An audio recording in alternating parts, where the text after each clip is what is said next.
invitados, pero aquí está sentadito con nosotros el director de Autoridad Portuaria Dominicana. Ya le parte como, ¿verdad?, del sol de la tarde. Jean Luis Rodríguez, director ejecutivo. Buenas tardes, ¿cómo estás? Muy buenas tardes, como siempre un honor enorme estar acá acompañándoles a ustedes, Ivonne, Don Fafa, Félix, Grimer, que anda por ahí también. Sí. Un saludo muy especial, así como a todo el staff que siempre les acompaña a ustedes en esta prestigiosa emisora, que también hay que darle siempre su saludo especial a don Antonio. Sí, Un abrazo grande también para nuestro amigo Antonio Espaillá. Así es.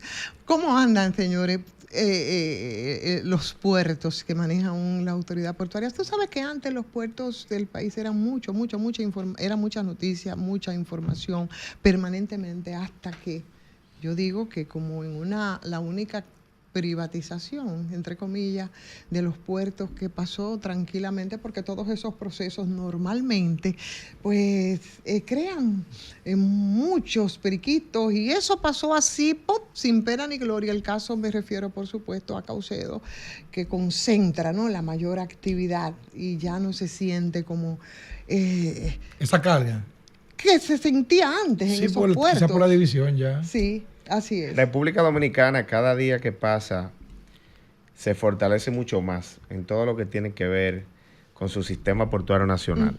Nosotros hemos tenido un crecimiento enorme, tanto en los puertos comerciales como también en los puertos de cruceros, que ahí llevamos una ventaja enorme, y lo resaltaba el señor presidente de la República en su discurso central en el Congreso Nacional, cuando decía que República Dominicana pasó de la posición número 9 en cruceros a ser el número 3 de toda la región. Del número 9 en el 2019, que ahí podemos contabilizar los años de la pandemia. Claro. Básicamente hemos tenido 3 años, 4 años, y tú llegar a esos números, estamos hablando de un crecimiento promedio de casi un 150%, 145%. Entonces, ese crecimiento, me imagino que es lo que da la garantía para poder cumplir la meta de los, o no, quizás no la meta, porque la meta era de turistas, pero los cruceristas son considerados como visitantes, ¿verdad? Correcto. ¿De cuántos visitantes estamos hablando y cuánto le suman a la cantidad de los turistas para evidenciar una meta cumplida de unos 11 millones de visitantes al año? Nosotros habíamos recibido para el año 2019, que había sido el mejor año de cruceros del país, 1.100.000. Y en el 19. ¿Y hoy? 2.700.000. Virgen, o sea, estamos hablando de 1.600.000 adicional. Y la tendencia que va a seguir. Y la tendencia es de nosotros que debemos de superar los 3 millones en este año. Esa es la mentalidad. Y eso se debe fundamentalmente a la entrada de nuevos puertos y a la ampliación de puertos existentes que ha acontecido en esta gestión de gobierno. Y en esta gestión de los puertos a donde llegan esos puertos. de la Autoridad Portuaria Dominicana. Me refiero fundamentalmente, ¿verdad?, en el caso de Puerto Plata tenemos 2 terminales, que son las que más cruceros están trayendo a República Dominicana. Una es Amber Cove, que está en Maimón, que superó el 1.000.000 de cruceristas, y Taino Bay, que está en Puerto Plata, en el casco de Puerto Plata, que llegó casi 800.000. Casi 2 millones. Fue una reactivación. Correcto, solamente en Puerto Plata. Sí. La Romana tuvo una ampliación importante en esta gestión, que motivada por nosotros, y claro, y evidentemente con la vocación del sector privado de seguir aportando al país, se crearon las condiciones para expandir esta terminal y que pueda recibir barcos de tipo Oasis, que son los barcos de crucero más grandes del mundo. La tendencia en cruceros es que cada día se fabrican más barcos y barcos más grandes. ¿Qué situación muy particular tenía República Dominicana? Que solamente contaba con una sola terminal que tenía la capacidad de recibir este tipo de barcos, que era Amber Cove en Maimón. Y Amber Cove es una terminal exclusiva de Carnival. Entonces no te iba a llegar nunca un barco de tipo Asia a República Dominicana, por ejemplo, de Royal Caribbean. No había sucedido nunca en el año 2019. No había llegado nunca un barco de tipo Oasis de otra cadena de crucero, MSC o cualquiera de estas cadenas grandes, porque no teníamos una terminal capaz de recibir este tipo de embarcaciones. Hoy no solamente tenemos una, que era Amber Cove, sino que tenemos Taino Bay en Puerto Plata, la Romana, que tomó la decisión de expandirse y ya recibe también este tipo de barco, y Cabo Rojo, que también lo resaltaba el señor presidente Pedernales, Luis Abinader, que está en Pedernales. Este puerto también tiene la capacidad de recibir no solo uno, sino varios barcos de tipo ASI de manera simultánea. Y ya tenemos confirmado para este año 150,000 pasajeros en Cabo Rojo. Mira, por coincidencia de la vida, En Cabo Rojo. yo estuve en Pedernales, en Cabo Rojo, bueno, en Pedernales, en el mismo pueblo de Pedernales, en un restaurante, bueno, el navío de un buen amigo allá. Y vi las llegadas de los turistas que se acercaron, que fueron al restaurante, no sé bajo qué criterio. ¿Tienen ustedes algún estudio que identifique la dinamización o el crecimiento económico o el impacto económico social que tienen estos cruceros, tanto en Puerto Plata, Maimón, Cabo Rojo, Pedernales o La Romana? Porque realmente cuando tú ves que se desmontan 20,000 personas de un crucero, se dinamiza la economía. Y a salir a caminar. Totalmente, y qué bueno que tú lo pudiste presenciar, Félix, porque ellos prácticamente cada vez que llegan turistas suelen etiquetarme. El caso del navío, suelen etiquetarme, a un modo diría yo de No, decirme, para que sepa que están trabajando. de decirme, mira, qué bueno que esto está pasando. Y es así, realmente, cuando tú vas a una provincia como Pedernales, y más Cabo Rojo, toda esa zona, que hace unos años no había prácticamente nada en términos de desarrollo económico y social en una provincia Playa muy Bonita y pobre. Bahía Honda. Correctamente, y a una distancia que muchos dominicanos, aunque es hermoso, no nos trasladamos hasta allá, sino que no hay ningún tipo de movimiento económico. El puerto había cerrado en su momento, que era una fuente de empleos, cuando teníamos allá lo que era la exportación de bauxita, que se daba desde Pedernales, pero posterior a eso era una zona deprimente en todo el sentido de la palabra. Y hoy día, solamente ir al puerto, que yo tuve la oportunidad en el puerto ir y saludar a las personas que laboran allí, y tú saludar jóvenes de 20, 21 años que están laborando en el puerto, Se están ganando que la se vida están ganando la vida ahí, que ahí hay cientos de empleos directos, alrededor de unos 300 empleos directos tiene el puerto de Cabo Rojo, y la mayoría son jóvenes, hombres y mujeres de Pedernales, que anteriormente no tenían una posibilidad de un empleo. Ese es un beneficio, ¿verdad? Sin contar los empleos indirectos. El hecho de que el desplazamiento de los turistas por la comunidad deja también un menú. Claro, y esa parte, que ahí voy, que era lo que decía Félix, que pasa con el navío, pero que pasa también, por ejemplo, con el lago Enriquillo, que pasa con Bahía de las Águilas. Tienen descenso. Claro, que tienen descenso y que los turistas van, que pasa en el pueblo de Pedernales, fundamentalmente en la zona del malecón de Pedernales, que ahí es donde más movimiento hay, y está calculado que promedio un crucerista gasta entre 80 y 120 dólares, dependiendo del destino. Sí, se queda en 2 o 3 horas muchas veces. queda en el territorio, entre 80 y 120, eso está estudiado por el FCCA, que es el Florida Caribbean Cruise Association, y ellos todos los años nos dan un reporte. República Dominicana, nosotros estamos en 98. O sea, el cálculo es que gasta cada turista 98 y nos dan esa cifra porque ellos dicen, mira, si en la región el máximo es 120, el mínimo 80, ustedes están en 98, vean qué acciones ustedes pueden tomar para que ustedes logren que se gaste los 120. El turismo de cruceros realmente dinamiza mucho las economías locales. Y todo eso que dice se oye muy bonito. Y yo quiero preguntarle, a ver por lo menos quiénes están involucrados con este proyecto innovadores, quiénes los están impulsando en términos de la responsabilidad que implica para los propios puertos, por ejemplo, el tema de las remediaciones ambientales en algunos casos, el tema de las descarbonizaciones en otros casos, las soluciones, por ejemplo, que están vinculadas a la propia naturaleza. ¿Qué podemos nosotros exhibir en ese sentido, Jean-Louis? Bueno, a futuro es bueno resaltar que eso ya es algo para las líneas de crucero, algo que lo han asumido con mucha responsabilidad. Y lo digo porque en los diferentes escenarios, ya sean foros internacionales, eventos locales, podemos poner como ejemplo el caso de Amber Cove, que ya toda su energía es básicamente fotovoltaica. Sí. En el caso de... No fiscaliza autoridad portuaria, no tiene nada que ver con eso. No, claro, la fiscalización es nuestra, pero evidentemente es una política ya más de Estado, de gobierno, vinculada a lo que tiene que ver con el tema de uso de energías renovables, el tema medioambiental que tiene que ver con el Ministerio de Medio Ambiente. Pero es bueno hacer conciencia de que las líneas de crucero per se como tal tienen esa vocación. Y yo fui, por ejemplo, en una visita al puerto de Miami y ellos me decían que ya ellos en el puerto de Miami, por ejemplo, están ahora adoptando la modalidad de generar energía desde el puerto para que cuando el barco llegue se conecte en la energía del puerto. O sea, no se mantenga encendido durante el periodo que dura, porque esos barcos permanecen encendidos. Entonces, evidentemente, eso es una política ya que ellos van avanzando muy adelante quizás de otros países, pero también las líneas de cruceros cada día más hacen la conversión de lo que es el fuel oil a gas natural. Y eso es algo que se está dando con mucha embarcación y es una tendencia mundial. Siempre habrá, evidentemente, la oportunidad y nosotros como país tendremos que hacer. Yo percibo que ya se impuso el hecho de que el turismo es el centro de la actividad económica y que hay una tendencia al crecimiento del turismo. Porque el hecho de que el turismo tiene una característica especial y es que la concentración de los gastos no es tan manipulada pura y simplemente, que hay una participación de la gente del pueblo.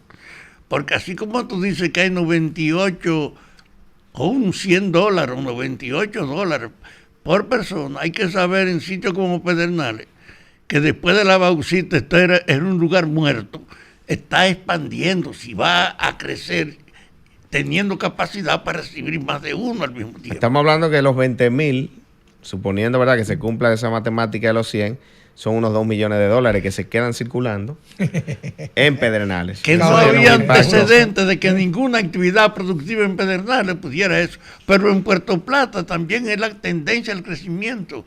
En la parte este que está en desarrollo y en las otras zonas que ustedes van a tener que habilitar para el turismo, porque efectivamente nosotros vamos a hacer la referencia del desarrollo turístico de la región. Pensando a futuro, Jean Luis, en el puerto de Manzanillo, que es un puerto que viene, ¿verdad?, que se tendrá que terminar como para qué tiempo más o menos.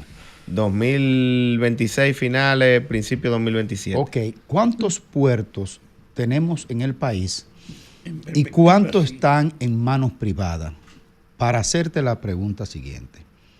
Porque veo en el caso de Pantera 7 que se habla del caso, pero no se dice quién administra el multimodal Caucedo. O sea, ¿qué hace el Estado en el tema de seguridad nacional en la perspectiva de mayor alcance después del turismo, que es el hub logístico de la región? ¿Qué hace el caso Pantera 7 cuando son manos privadas los que administran multimodal Caucedo? Mira, son roles distintos.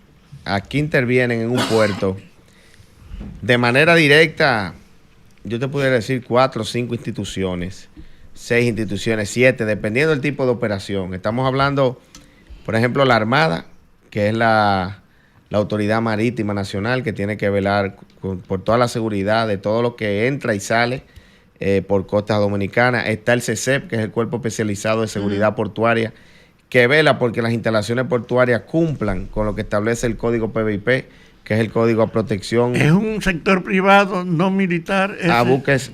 Todo esto es del gobierno. Son instituciones. Eso es lo que quiero desagregar. Son instituciones del Estado. Y la parte, son instituciones del Estado. La parte empresarial, el consorcio que dirige eso. Pero ahí voy. Quiero resaltar estas instituciones porque juegan un papel fundamental en todo lo que tiene que ver con seguridad. Evidentemente, donde hay puertos, aeropuertos, entra la misma dirección nacional también de control de drogas, la Dirección General de Aduanas, que tiene que ver con todo, ¿verdad?, lo que es la parte impositiva de toda esa mercancía que entra y sale. Que tiene tanta actividad en términos de así es. Y tenemos también, por otro lado, evidentemente, la Autoridad Portuaria Dominicana, que es la dueña de los puertos. Según la Ley 70, todos los puertos que están en territorio dominicano son propiedad de la Autoridad Portuaria Dominicana. No importa que sea construido por un privado, porque evidentemente, aunque llamamos que son puertos privados, pero son concesiones. Si en un momento suelo dominicano. La diferencia está que la concesión son puertos que ya nosotros habíamos construido y se lo pasamos a una mano privada para que lo administre, y los otros son privados porque ellos compran los terrenos, desarrollan ellos el puerto, pero bajo la ley 70 como quiera, por eso tienen que tener contrato, la autoridad portuaria. En el caso Pantera 7 específicamente, ¿cómo se despacha la seguridad con el consorcio privado que dirige el multimodal? No, hay una interacción constante. Es un tema de que cada quien juega su rol dentro del puerto. Cada una de esas direcciones, agricultura también, si son temas fitosanitarios, también juega su rol. O sea, cada institución juega su papel dentro del puerto. Evidentemente, no es República Dominicana. Un caso como este, aunque fue de una envergadura, claro, que tuvo una connotación o muy es especial, de una envergadura, porque todavía el envergadura. caso no está claro. Sí, pero me refiero a la acción como tal, no a la parte investigativa de que corresponde ya al Ministerio Público. Pero son temas que suelen pasar. Pero yo digo, el Ministerio Público llama a dialogar a esos consorcios de capital internacional. Creo que hay capital dominicano también. Los llama el Ministerio Público. ¿Qué pasó aquí? Claro, hace su investigación. En la autoridad local. Y recuerden que ese Ministerio Público, que hasta ahora, ¿verdad?, se ha hecho un esfuerzo enorme por parte del gobierno de que sea lo más independiente posible, tiene que jugar su rol. Y yo no entiendo que aquí en este país nadie es vaca sagrada. Si alguna de esas personas se vieran involucrados en un caso como este, pudieran, ¿por qué no?, también ser sometido a la acción de la justicia. Pero eso es muy difícil, o sea, te lo digo con honestidad. En el caso de la familia dominicana, que son socias de Caucedo, por ejemplo, son familias de mucho prestigio, gente muy decente, que tienen 70 años. Son parte de los navieros tradicionales dominicanos, ¿verdad? Algunos de ellos, Heinzen, hay varios que son parte de ese consorcio Caucedo. O sea, son empresas de mucho prestigio que tienen 70 años, generación tras generación. O sea, son personas honestas, que yo sé que ahí no habría, desde el punto de vista, y evidentemente también Dubai Ports, que es una de las empresas más grandes de puertos del mundo, que le va a interesar.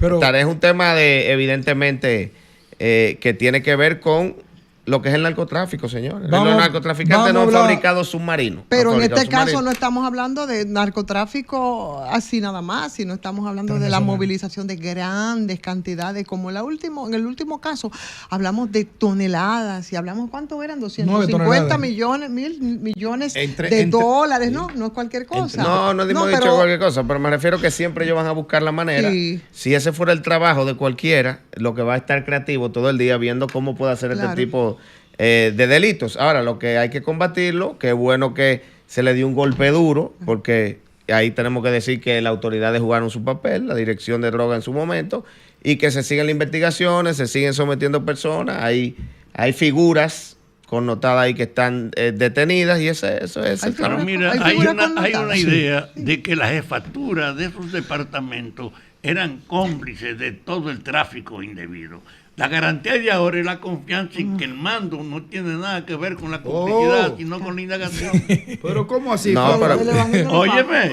¿Cómo así, Fafa? Pero es un tema. ¿Y quiénes fueron las autoridades que permitieron ese trasiego? Claro. ¿Cómo se hace eso? ¿Lo descubrieron? No, a ellos lo descubrieron. No, a ellos lo descubrieron. Pero la pregunta vamos a aprovechar, antes eso no era posible y ahora sí. Siempre ha pasado así. Vamos a aprovechar, Jean-Louis. No, pero solamente hay que ver los datos que dio el señor presidente de cómo en 4 años en República Dominicana se ha decomisado más droga que en los últimos 30 años. O sea, se ha hecho un trabajo. Sí. Vamos a aprovechar a Jean-Louis para hablar un poquito de política antes que se nos vaya. ¿Cómo nos interesa eso? Jean-Louis, rendición de cuentas del presidente Luis Abinader, el discurso más largo de la historia, pero a su vez estuvo deslucido por 4 precandidatos del PRM que demostraron su fuerza. ¿Con cuántos diputados tenían? Primero tu evaluación rapidita del discurso y tu opinión sobre la medición de fuerza de los candidatos. Implícita, ¿no? Bueno, muy positivo. Yo puedo destacar el discurso del presidente, aterrizado, con los temas económicos, sobre todo, enarbolar, ¿verdad? Lo que ha sido un crecimiento de un 5% de la economía dominicana versus un 2.5% que hubo en la región. El tema del empleo, como el presidente, ¿verdad?, manifestó que hemos generado 165,000 nuevos empleos en República Dominicana. Entre otros temas, quiero felicitar a mi hermano Wellington, que ahí se citó la inauguración del acueducto de Miches. Aunque ahí está reventada la calle. Lo digo porque tengo la doble connotación, ¿verdad?, de Ceibano. Está en perspectiva de desarrollarse. Ese acueducto, para que tú tengas una idea, lo inició mi padre en el gobierno de Hipólito y nunca se terminó. O sea, duró 16 años sin ponérsele la mano. O sea, que Wellington lo haya terminado, haya hecho un acueducto modelo, es algo loable y de aplaudir. Aprovechar tu amistad con Wellington y dile que por favor el agua de San Cristóbal, de Canatica, Lavapiés, Sabana Toro, Moscú, está fajado, de toda esa zona, que no hay agua, Wellington, por favor. Son muchos temas. Los candidatos. No, te decía, mira, con el tema de los candidatos, yo tengo una posición quizá distinta a algunos compañeros quizás que se hayan manifestado en ese sentido. Y yo que conozco la historia de nuestro partido, cómo funciona, la dinámica partidaria, yo no vi nada fuera de lugar que a mí me llamara la atención, porque eso no es nuevo. Siempre ha sido igual. Cuando tú fuiste diputado. Siempre ha sido igual, siempre ha sido igual. Cuando el hoy presidente Luis Abinader era precandidato, iba al Congreso, pasaba lo mismo, lo recibía un grupo de diputados. Cuando iba el expresidente Mejía, también lo recibía un grupo de diputados. O sea, en todo lo que yo tengo... Por cuatro candidatos, por 4 escaleras diferentes o una intermitente. No, era la misma escalera. Lo que pasa es que primero subía uno, después subía el otro. Sí, pero mira, es una dinámica 30 y 40 diputados detrás. Yo en lo personal no le veo a eso nada pecaminoso. Eso genera una dinámica interesante en el partido, porque lo que pasa es que cada uno quiere construir una mayoría y eso motiva. ¿Y a cuánto apoyas de los 4? ¿Cuál es el tuyo? No, yo he manifestado, yo me he puesto a la disposición de mi partido y he dicho que dentro de los posibles aspirantes a una secretaría general del partido, yo me he puesto como uno de los posibles aspirantes a ser secretario general del partido. Y en ese sentido, lo que he hablado con todos, con Carolina, con David, con Wellington, con Yayo, a todos le he manifestado que de ser posible eso, yo tendría que ser un árbitro. Entonces no tengo ¿Cuántos son los que aspiran, los que aspirarían más bien, pues que eso es así, a la candidatura presidencial? Mencionaste 2 o 3. ¿Cuál? No, hay más compañeros que han manifestado esa inquietud. ¿Habrán más números? Sí. Tony Peña, está también el compañero Guido. Hay varios compañeros. Lo que ya mencioné anteriormente. Quería hacerle una pregunta entonces. Usted que está ahora, Jean-Louis, aspirándole cuando se produzca todo ese proceso de recomposición del PRM, que lo necesita evidentemente, postular a la Secretaría General y es a la institucionalidad, la Junta Central Electoral, la ley de partido. Parece como que nadie le hace caso y están como clamando en el desierto frente a lo extemporáneo que es en términos de las aspiraciones. Y el propio partido oficial, incluso se han pronunciado algunos de los aspirantes en ese sentido. No, pero lo que pasa es que, mira, cada quien hace su tarea, diría yo, sin caer e incurrir en una violación, porque todo lo están haciendo. O sea, yo vi que el PLD convocó una reunión. No es violación porque todos lo están haciendo, es violación porque la ley de partido lo establece. No, me refiero a que no hay una violación siempre y cuando tú los elementos que establece la ley, que te dice a qué se corresponde este tipo de operaciones, qué tipo de dinámica, que tú convoques reuniones, que tú coloques afiches, que tú... Nadie ha hecho eso, nadie públicamente ha hecho un acto. Sí, acaban de tumbarle uno a Carolina. Claro, tenía enganchado una valla de tamaño. No, pero eso, ustedes saben que hay...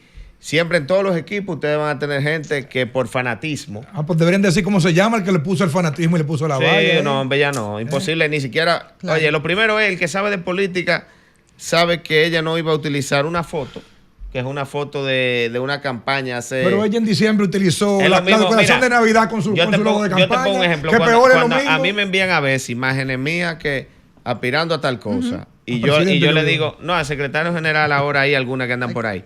Y yo le digo a la gente, mira, no es tiempo de eso. Hay que tener cuidado con los fake news ahora, porque eso es una amenaza grande. He dejado la posibilidad abierta. ¿Por qué?